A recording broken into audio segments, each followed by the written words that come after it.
So thank you so much for joining. While we're waiting, why don't we um, try and see if we can have a little bit of a conversation between us. Tell us a little bit about yourself, Tirto.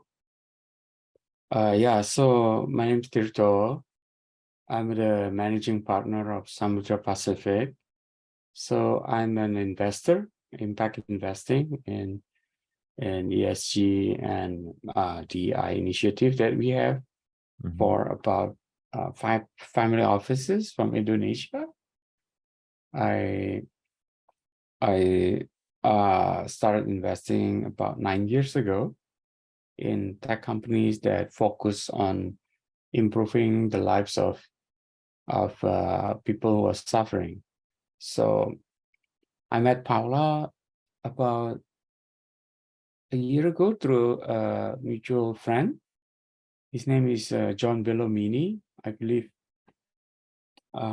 Nicole Ansline was here before, right? If you know Nicole. Do you know Nicole? From Sublime Communication. Yes, we do know Nicole. Oh yeah. Okay.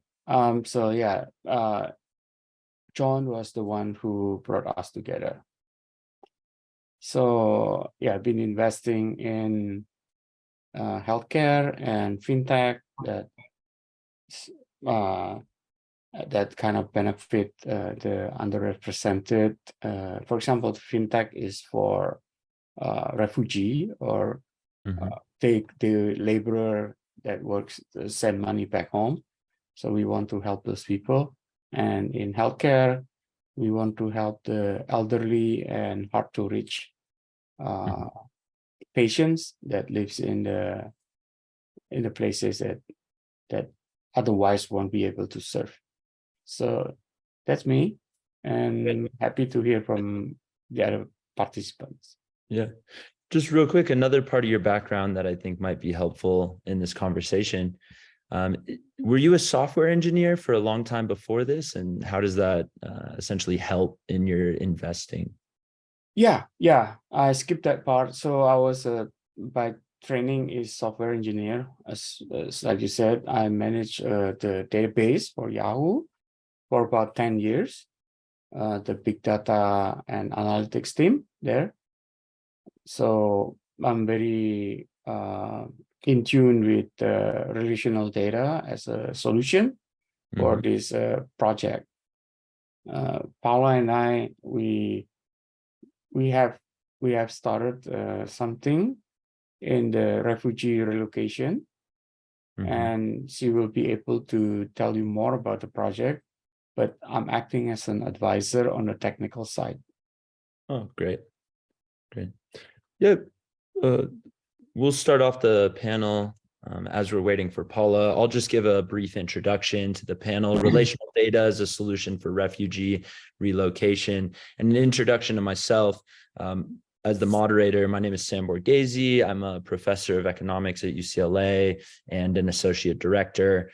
I teach in the quantitative economics program, so I teach relational data, structured data, semi-structured graph databases, and so forth. So I'm very much looking forward to this. I'd like a introduction from our other panelist, Brittany Kaiser, if you're ready as well. And tell us where in the world you are, Brittany. Hi, everyone. Great to see you all. And thank you so much for having me. My name is Brittany Kaiser, and I usually like to introduce myself as a digital rights activist. I spent the first half of my career as a human rights lawyer and the second half of my career as a technologist working at the intersection between technology and ethics. Some people might know me as the Cambridge Analytica whistleblower, and I've spent most of the past 5 years doing legislative drafting and lobbying on data protection, privacy, and digital asset policy, working with governments across the world who are implementing these policies, usually for the first time, and then consulting to governments, big corporates, and nonprofits on how they use technology strategy ethically and implement ethical data policy. Since I spent the first half of my career as a human rights lawyer, I have done extensive work in humanitarian aid operations. And recently, at the start of the war in Ukraine, I assisted the Ukrainian government as an advisor to the Ministry of digital transformation on raising the world's largest humanitarian aid fund in cryptocurrency, where we were able to raise nearly $70 million in cryptocurrency within a week, which was incredibly exciting. And since then, I've been advising United 24, which is President Zelensky's humanitarian aid fund, in fundraising strategy and in digital strategy. Since then, it has been an incredible journey to learn about the different ways that technology is assisting in helping refugees lead an easier life and a safer transition into safe places, whether it be internally displaced or, of course, across borders. So I'm looking forward to having a deeper discussion on some of those implementations. Thank you. Great. Thank you, Brittany. And welcome, Paula. Thank you so much for joining us. Would you be willing to give us an introduction? Yeah, sorry, I had some technical difficulties. No worries. My name is Paula Schwartz. I'm half Greek and half German, so I come from the border between Greece and Turkey. We had around 4 million people come on boats from the Syrian region into Europe over my home region, which is why I started something called Startup Boat, which is a incubator for refugee-related startups. We call them humanicorns, so not unicorns, but humanicorns. So these are specifically companies that can be used for disaster relief, like earthquakes, for example, an Uber for refugees, or clinics that are mobile. And yeah, we run an online incubation program in order to grow these solutions. We track KPIs like user numbers, like key partnerships. Some projects also make money. And one of the projects, as Tirto just mentioned, we are working together on. So I'm very happy to also look into that a little bit more. And yeah, so when Ukraine came up, it was very important to actually look at the tools that we had built for Greece, for the refugee camps, and their usage for Ukraine. And so that's where, you know, the humanicorns actually also come from as an idea, because they're so replicable around the world, right? And basically, that's what I do. We are currently all together here in Greece at another Startup Boat session. And Brittany is actually in another part of the house. And yeah, I'm coordinating a lot of people. Tirto is also coming to see us later in August. So yeah, that's why I've been having a few technical difficulties today. Sorry about that. No worries at all. So there are essentially two parts to this panel. There is the problem, right? The immense magnitude and complexity of the refugee crisis, right? Over 82 million individuals displaced due to climate change, persecution, conflict. It's not a single issue causing this. And then, of course, the solution, which we'll get into, which will be leveraging big data, cross-sectional data to find correlation patterns and so much more, especially in AI. So I'd like to start for our viewers. If Paula, maybe you could start, talk about the struggles you've seen in the traditional support systems. While we are focused on solution, we do need to paint a picture of what needs to be solved. Yeah, sure. So normally when a refugee arrives in Europe, let's say, first of all, they need to know how, you know, how they can get on the continent. And so if you don't have a passport, then it's very hard to actually get to Europe per se. And if you're in your home country, it's also very difficult to apply, even if you have a passport, for a visa, right? So that invites a lot of people to fake their documents or get into the hands of human traffickers who actually, you know, promise you things like they will bring you to Spain and then suddenly you arrive in Italy or in Greece. So most people are completely disoriented, don't have their old identity anymore, used 2,000 to 12,000 euro to get fake papers.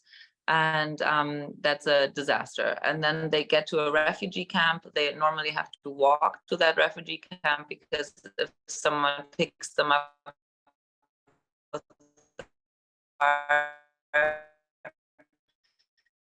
it's considered human trafficking again. You cannot being checked by the military, by the police, by the United Nations, and by some NGOs that consider these people victims, which they obviously, you know, they're victims of a situation, but they're not supposed to be victims for life. And then people sit in those refugee camps and rot there, right? And so with relational data, what we're trying to do is to actually say, people don't have to go through this terrible, terrible process, but they can find someone in the host country that they're hoping to go to, or in different host countries, and they can be their emotional support system. So for example, if you would say your region of interest is Afghanistan, and you want to help a woman out of the Taliban regime, because you are in Switzerland right now, and she's looking to come to Switzerland, and maybe you're a software engineer, she's a software engineer, and then you would have access to a database of information to help her. So that makes you a very different contact point from a governmental official, or from an who are refugees who come to Europe. They don't even have access to only one person in an NGO. The NGO is more like a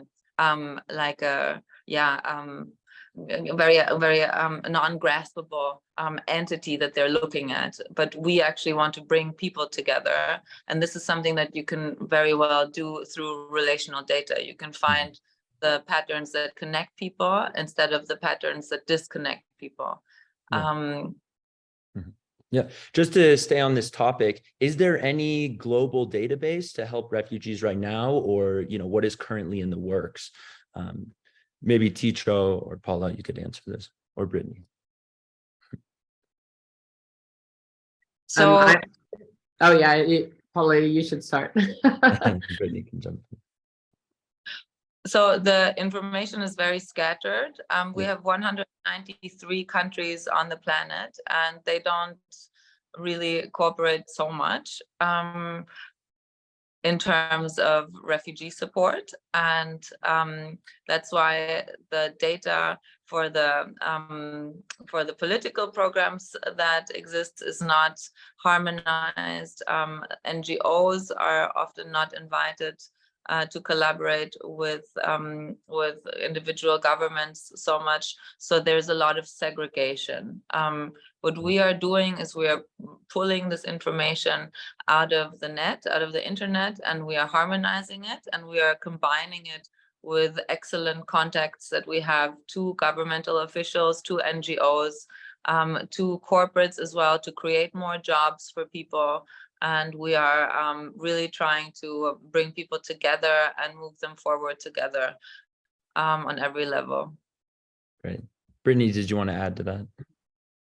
Yeah, I would say one of the only global initiatives that is actually trying to, I suppose, combine enough data sets to be useful to the United Nations High Commission for Refugees is the UN Data Hub. Again, it's something that has only been around for a handful of years, and the United Nations Data Hub is focused on being able to create the data infrastructure in what are considered last mile areas where there aren't significant data infrastructure at the moment, to be able to build that out. So especially when not just internally displaced people, but when refugees are coming across borders into a new jurisdiction, that when that data is collected, it can be immediately added to a database that takes into account the sensitivity of this data, and that it can be collected at a governmental level and then shared and aggregated at an international level, so that it's easier to spot the types of patterns where funding and development and initiatives to solve problems that cannot easily be seen otherwise could actually be more easily coordinated. But I think right now it's such a big project, and it's so far ahead in the future that right now they're mostly fundraising for it and taking a few infrastructure projects at a time. So private sector-led initiatives like what Paula is doing are going to be the fastest and most direct ways to help right now.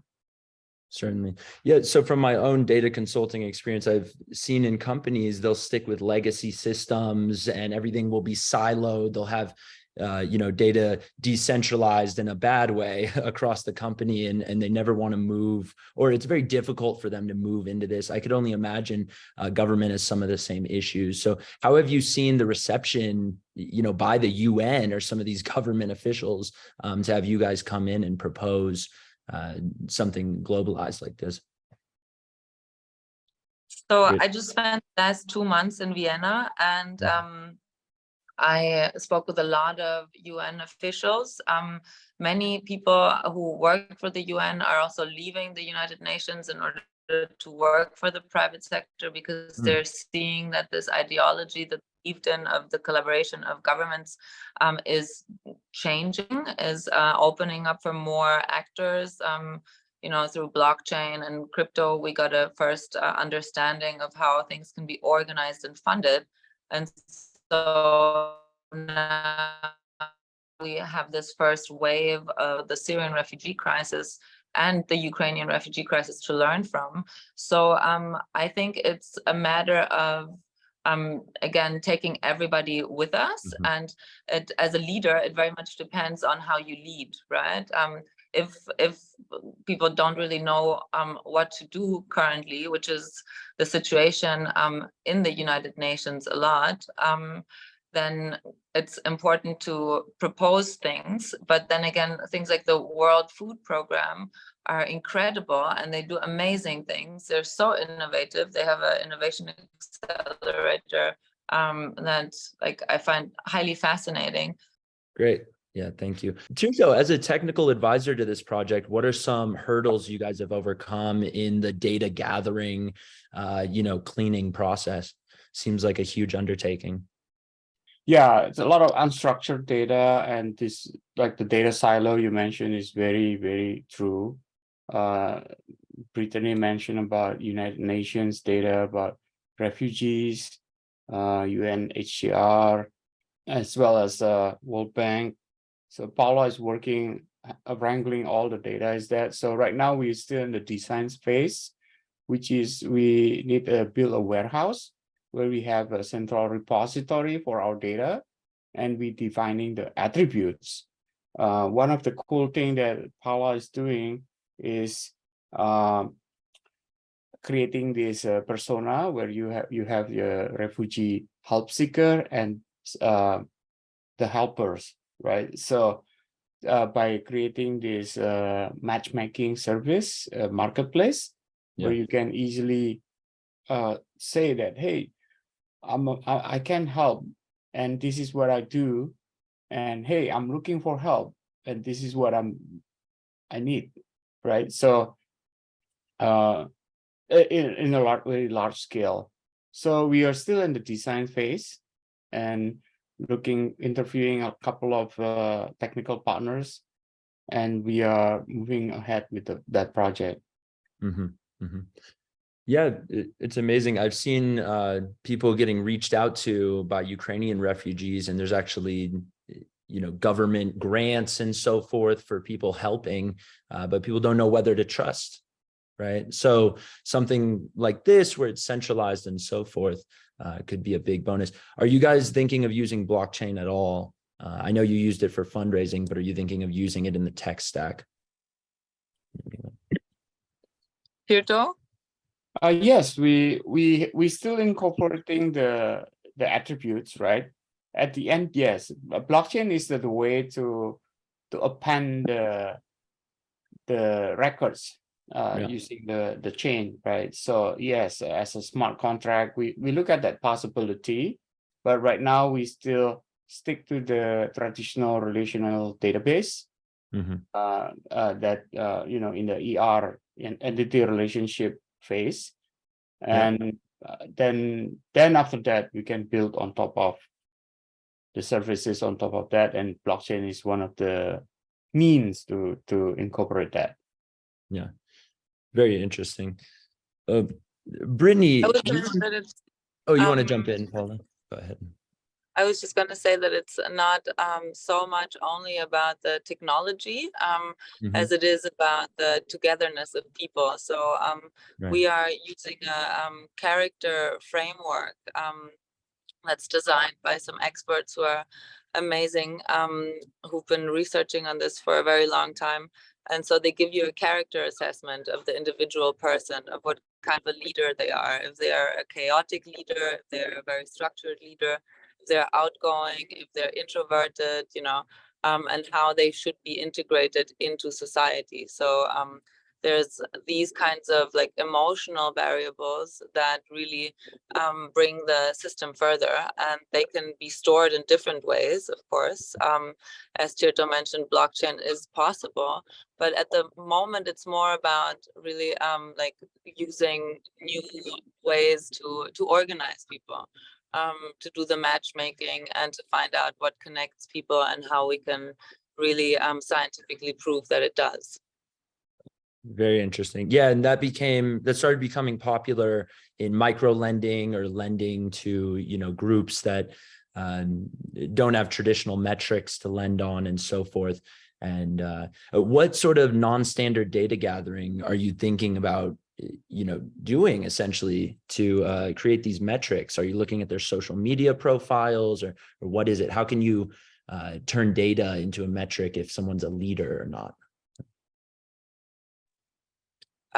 So I guess I would want our experts to talk about that. Like maybe we can do another session, because first of all, that's internal information. That's part of our IP, and yeah, that's also I mean, it's mainly leadership questions in terms of what happens if this and that occurs. How do you deal with it?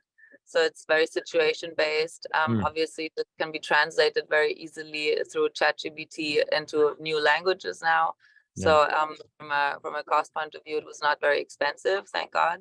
And yeah, Rhonda Robinson is the expert who we're working together with. You can also look her up online. She's published a lot of work about this. And yeah, as I said, like that's part of our IP. But yeah, we have a so at the moment we're doing a manual testing of the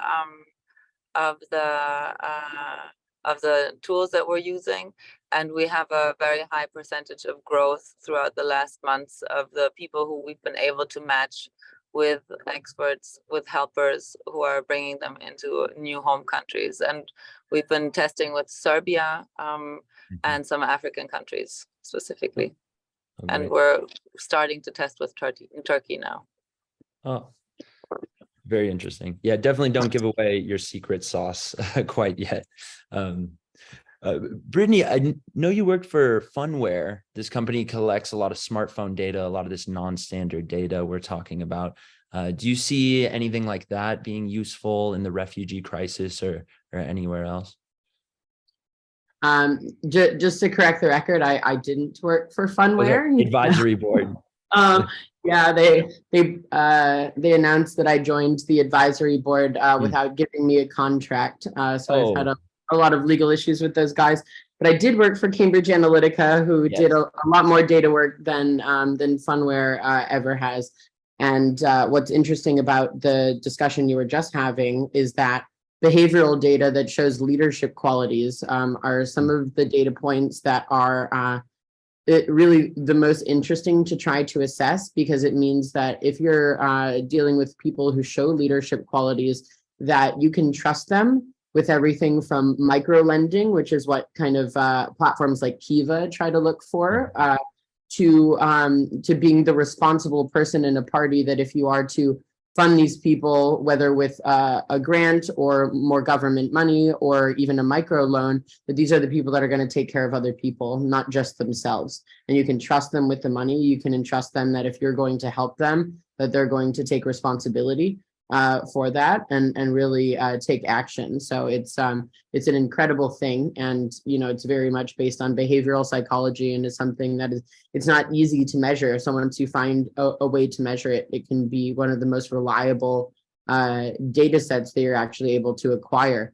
Now, also to comment on one of your last questions on different types of data sets that have been interesting and useful in using data-driven technology in the refugee crisis, I'd like to mention one specific very popular initiative, which was that a lot of larger crypto companies that wanted to help after the war broke out in Ukraine were having difficulty doing so because they're donating their own token. But what are most people in refugee situations supposed to do with a token that can't be used in a shop?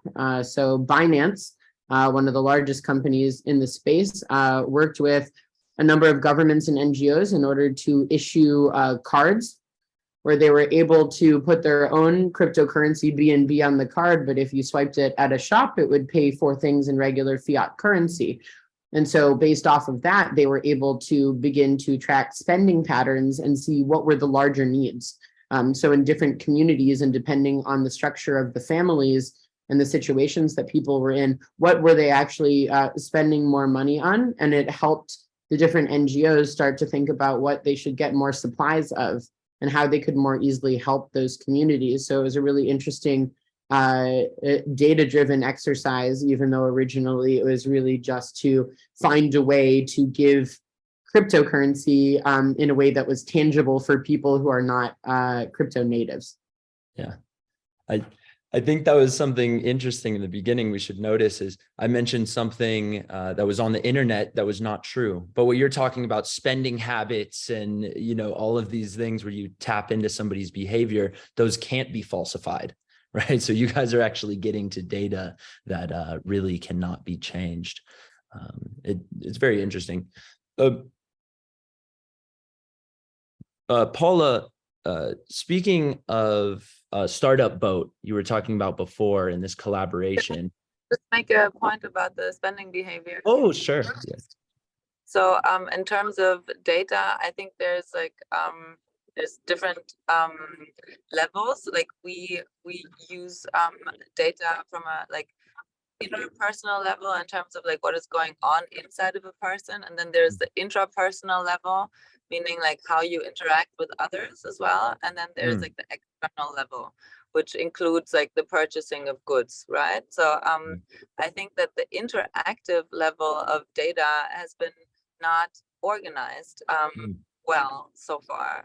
That's a hypothesis that I would like to put out there, because in economics it's more about purchasing and creating goods that are being consumed or bought, and the interaction of people is actually something that can be very well organized, which is something that amazing brains are already doing. But yeah, I guess with artificial intelligence and emotional intelligence, this can be expanded further, and I'm really excited to also play a part in this. I just wanted to like touch on the fact that money money can be generated through interactions as well, where money is not there at all in the beginning, right? So we're not very much looking at using money at all. Like the helpers who help the help seekers, they're not being paid. This is not a paid thing. No money flows from one party to another. Also, because of legal reasons, it would be considered human trafficking if we would allow a help seeker to pay a helper. Does that make sense? Yes. Like, so it's solely about the personal and intrapersonal level. Yeah, that's amazing.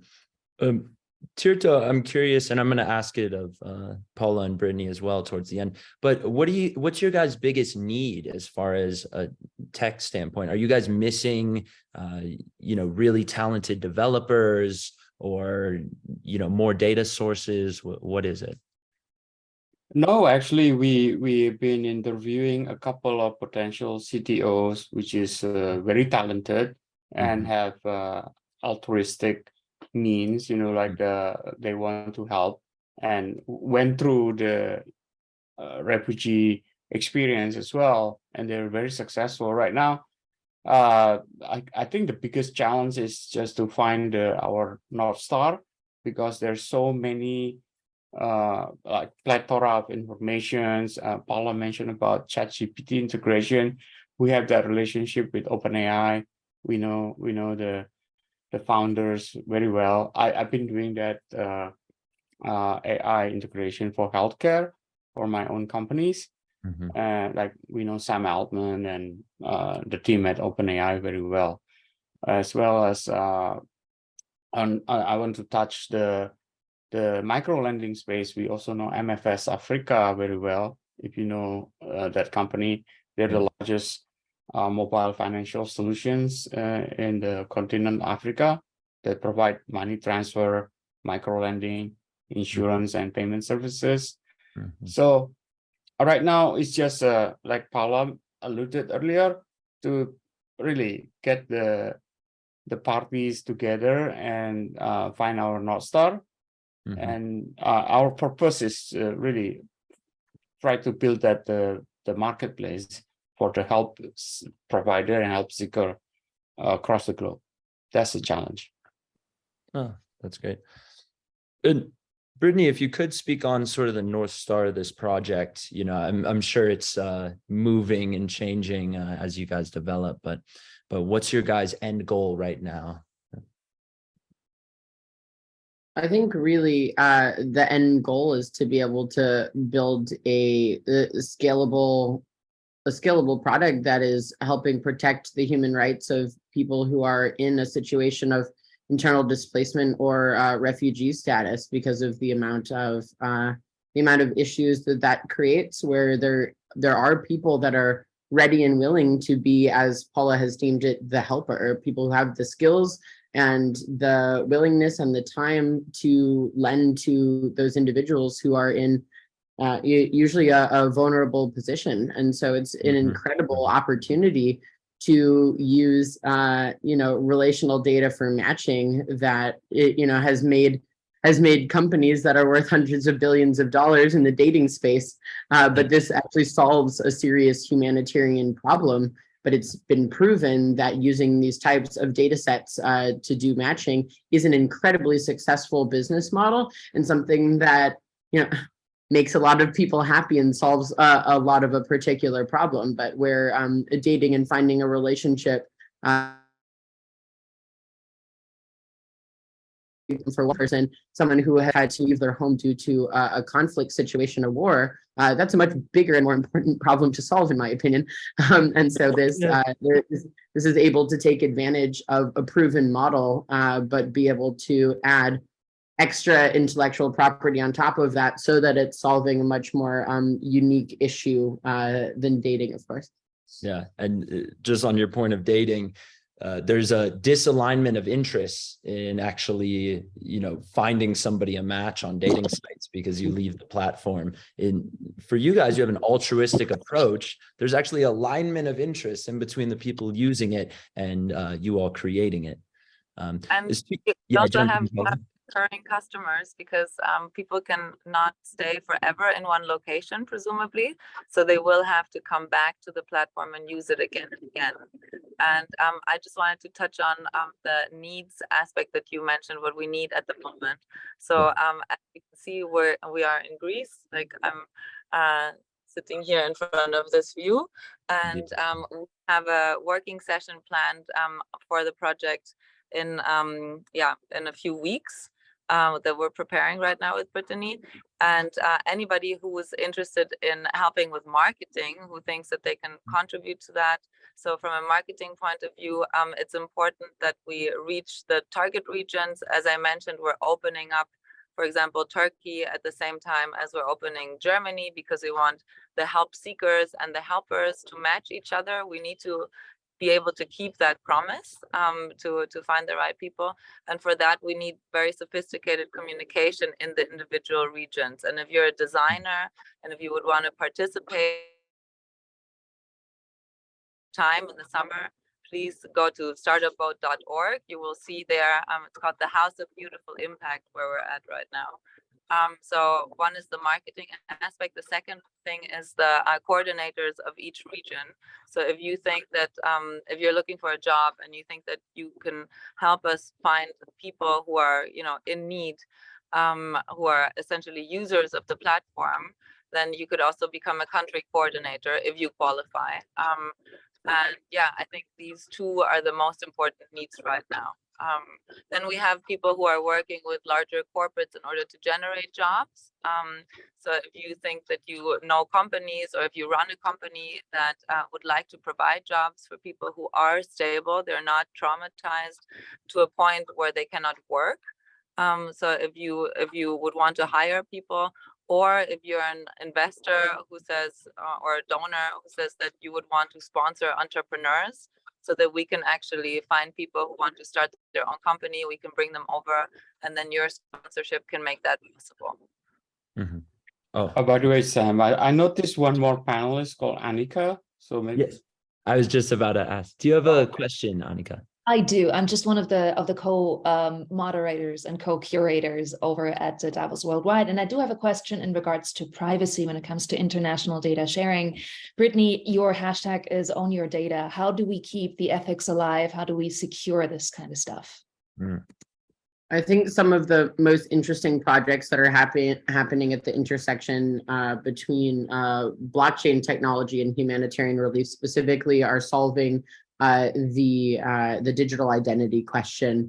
And there are probably hundreds of different companies that are trying to solve this in different ways. I think you all have seen Sam Altman's large investment in WorldCoin that has just kind of popped up and is especially using sensitive biometric data, which many people believe is one of the solutions to the refugee crisis, due to the fact that most people are leaving without their paperwork and documents. And some people, whether they had to leave without them or they've been lost, damaged, or stolen by others along the way, that in order to prove you are who you say you are, and then be able to get that financial aid, immediate assistance, prove where you came from, that's a biometric solution. And so I think finding ways where we can have a non-dystopian large collection of biometric data where people will continue to be able to prove their identity is something tons of people are working on. Different forms of quantum resistant encryption, fully homomorphic encryption are being tested in this space, and ways where instead of people having their sensitive details on databases, would be able to have without that data ever being handed over. And so I think that's really where we need to spend a lot more time innovating, because once we can find a fully private data protected way to do that, it means hopefully pieces of paper aren't going to be the difference between someone getting assistance and not anymore. Yeah, that's a very positive hope for the future. However, currently right now, do you see what happened with Cambridge Analytica, potential for this happening again at our current state before we get to that? Oh, absolutely. I think some of the biggest data disasters I saw were some of the NGOs that were working in Ukraine after the war, and how they were keeping data and how difficult it was to track and trace. And, even a lot of sensitive data within Ukraine had to be moved out because data centers were being attacked by Russia. So it was something that we really had to work hard on ahead of launching the Aid for Ukraine crypto fund. I had to have some of my colleagues that were on the ground in Ukraine go and help the government set up extra layers of cybersecurity before we publicly launched the wallets that we were going to be fundraising with, because we knew that they were immediately going to be attacked by probably state-backed teams of hackers. And so thinking about how we actually protect sensitive data points, how we protect digital assets in humanitarian crises is still something to be solved, and it will always be an ongoing problem because new bugs will exist in new technology. But I think the more that we can invest in secure encryption from distributed ledger technology, decentralized databases, fully homomorphic encryption, quantum resistance, we're going to do the best that we can, and much better than where we're at today. And I asked Tirto and Paula, but Brittany, is there anything you feel you need a lot from our network or so forth? Any call to action? I would really say that, if you have something to contribute to this space, do not hold back, I would say definitely you should be reaching out to, I'm happy to field, but really Paula and Tirto, so that you can get involved on the helper side. All types of skills are helpful, whether it's just, emotional support and mentorship, to actually having, physical supplies that you can donate, or other logistics that you would be able to supply. Everyone that is willing to give even just time, even if you don't have money or physical stock of something useful, please come forward, because, all help is welcomed. And, these guys have built an incredible product to help match whatever your skill set happens to be to the people that can benefit from it. Yeah, that's great. So thank you, Brittany. That was awesome. And also in terms of governmental support, if you work for a government or with a government and you're interested to think about how passports can be optimized together with us, because we do see that governments are losing so much money, obviously, with illegal migrants who come into the country and who don't pay any taxes. They don't contribute to the social system. And if we allow people to be given an identity and to come periodically into the country based on a job or an entrepreneurship opportunity, and they actually give back to society, we also lower racism through that, because they're just integrated in a better way. And so, if you work for a government and you would want to see what part of our team has been thinking about around that, then it would be great to be in touch. And there was another thing that we need, which is the of course cooperation of refugees. So if you're a refugee, or if you're somebody who's listening or looking at this and is thinking about taking the next step in life and is trying to get out, then please go on startupout.org. There's already now a relocation form there.